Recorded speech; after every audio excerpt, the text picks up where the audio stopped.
Hi everyone, it's Susan with the Narcissistic Abuse Journey Alliance. Bait and switch. An extreme narcissist and toxic person are game players. They play so many toxic games. In the bait and switch game, they love to lure us in, drop the ball, and then pull the rug out from underneath us. Their game is always about destabilizing us in order to gain control and get their way with us. It's a cruel and sadistic abuse tactic.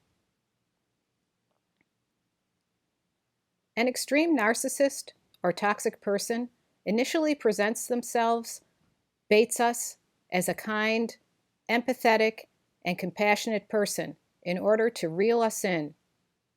In essence, they are mirroring us. As empaths, we relate and identify with these qualities.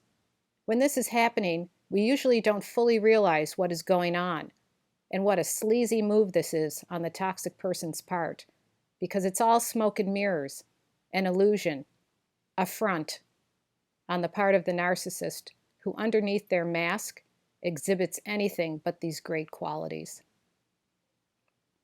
Here's an example. I can distinctly remember an Academy Award-worthy performance of bait and switch from one of the narcissists I have known over the years. He would make plans with me and then cancel them, every time. He loved to do this around the holidays, too. He would say he would spend time with me and then renege. He would say he was sick or some other lame excuse. He wasn't very creative because the excuses were virtually the same every time. It was so crazy.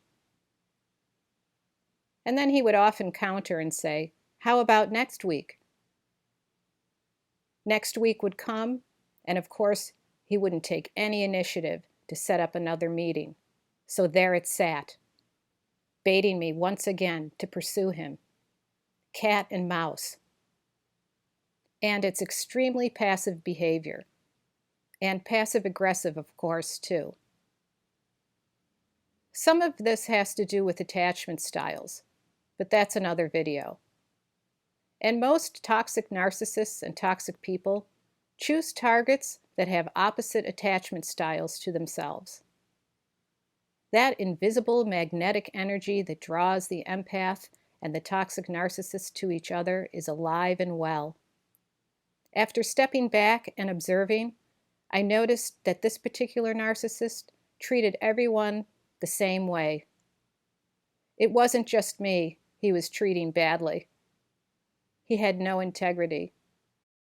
He would rarely do what he said he would do, unless it made him look good or made him look like an authority figure. It's a sadistic and cruel game. What kind of a person continually tries and plays this game? I'll tell you. A person absolutely devoid of empathy. A person who cannot connect with anyone on a meaningful level, completely shallow. A person that hates themselves. A person with horribly low self-esteem, dare I say, an inferiority complex. A person who is insecure at the highest level. A person that lacks any insight into their own behavior.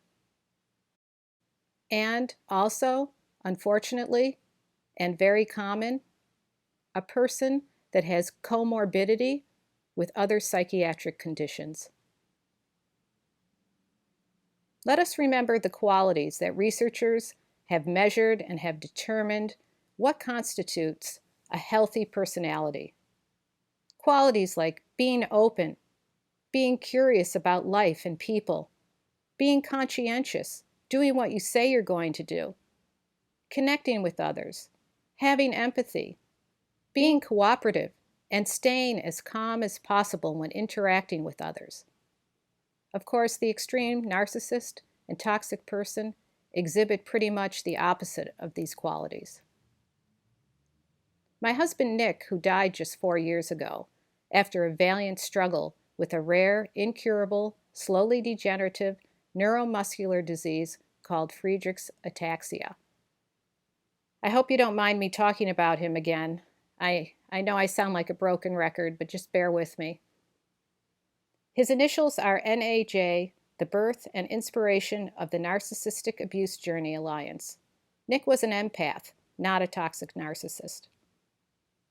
He was an intelligent and wise man and said many insightful things over the years. This isn't a new expression, but one of the things he would often say when we would be discussing something, he would say, "The devil you know is better than the devil you don't know." This is so true in many instances, don't you think? We are fearful of making the necessary changes in order to move forward, whether it be in our personal or professional lives. It's always easier to stay stuck in challenging situations. We fear the unknown. It takes work to become more conscious, to work on ourselves and make the necessary changes in life, and advocate for ourselves. So many times it seems we are trying to master disappointment rather than mastering fulfillment and happiness. That's a tasty nugget to chew on, isn't it? Sending love and hugs, and I'll be in touch again soon.